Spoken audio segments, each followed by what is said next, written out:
Hi there. I'm Heather Edvenson. I think you probably know me if you're seeing this. I want to take a few minutes and explain something that the Reentry Task Force has been working on for our staff and our church leaders as we continue to move forward in this season of COVID. So if you're seeing this video, you should also have access to this page-and-a-half document called the Guiding Principles for In-Person Events.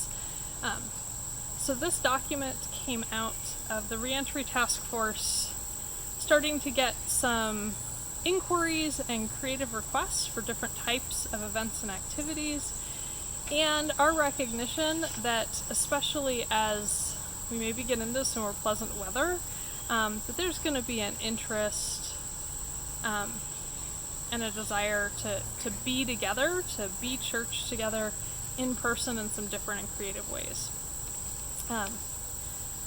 So as part of that, we have the existing checklist, sort of fairly prescriptive guidelines for one type of event. So that's our, it's on the website, the guidelines for small groups. That is one particular type of event that basically it's adults sitting around talking to each other, whether that's at a trustees meeting, at a Bible study group. The logistics of that are very similar. And for those situations, we could do a checklist. And we are working on something similar for that same type of event when we maybe need to move those indoors as well. This guiding principles document is consistent with that, but it is for everything else. All the little things that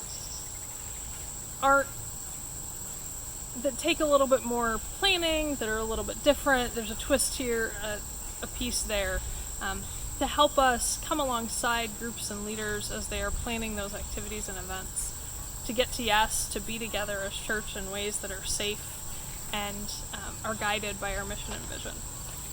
So this is divided into basically 4 sections. The first is a reminder that any event we're doing needs to meet our mission of the church as outlined in our mission statement and in our welcome statement. We do this well, St. Paul's, and it's just a reminder, especially in these times, that we want to do what we do together as church for these reasons. The next section is some additional questions to consider. Those help kind of fill out that conversation. What is the goal of the event? How does it meet that? Kind of a check-in. Can this same goal be met in a virtual or distance setting? Because we do want to be as careful as we can be with each other's health and with our community and safety. Are we remembering those for whom nothing in person is going to be comfortable or safe right now? And do we have the right resources that anybody, whether it's staff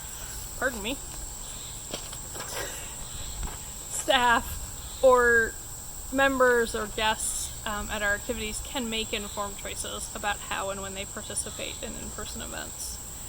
The next section is some questions about logistics as the events are being planned. What best practices can you take? Are we in alignment with any church, United Methodist, Great Plains Conference, Johnson County, Lenexa requirements that are in place? So for instance, right now, Johnson County has the mask requirement that we need to comply with.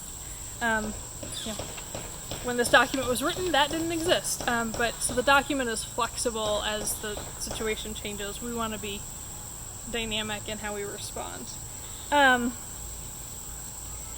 It invites creative solutions, doing things differently.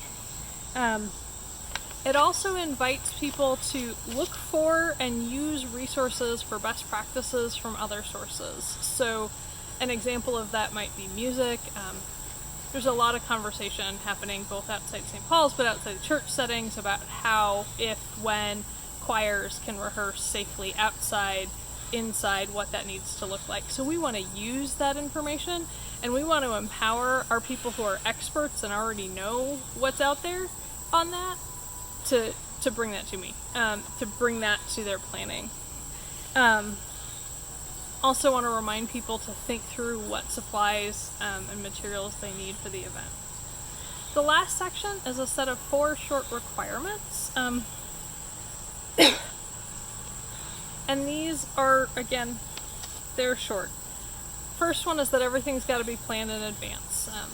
Making sure we're taking the time to consider what we need to do to meet our mission and vision and keep people healthy means that last minute places are just, it doesn't work right now. Events need to have a clear plan for what precautions and safety will be in place. Yes, we will be 6 feet distanced, or yes, we will be wearing masks, or all of the above. And it needs to be clearly communicated to participants so that participants can make an informed decision about if and how they participate. We got to take attendance because we got to be able to do contact tracing. And the last one, and these go together, is that events need to be approved by the Reentry Task Force, and then they'll be on the church calendar so we know what's happening. That approval process is going to look different for different kinds of activities. So in an example where there's been some staff or a group working and they've got their detailed plans, like that may just be a case of like reentry getting the email, seeing it and going, great, you guys have clearly taken a lot of time, pulling from all your best resources, go. If we have a group that comes in that maybe hasn't had as much opportunity or hasn't been able to kind of work through some of these things, the reentry sees something that we're like, that might be a bit of a problem, it gives us the opportunity to come alongside those leaders and say, how can we help you get to scenario that would be safer or that's more feasible for our staff and our resources.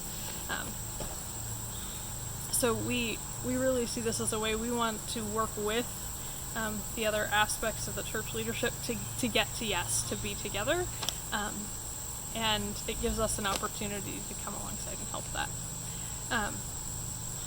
So that's kind of where the guiding principles are. My current understanding and plan is that this is something that we'll distribute to staff and to group leaders as we have people planning events. And so we value your feedback and your questions. Thank you.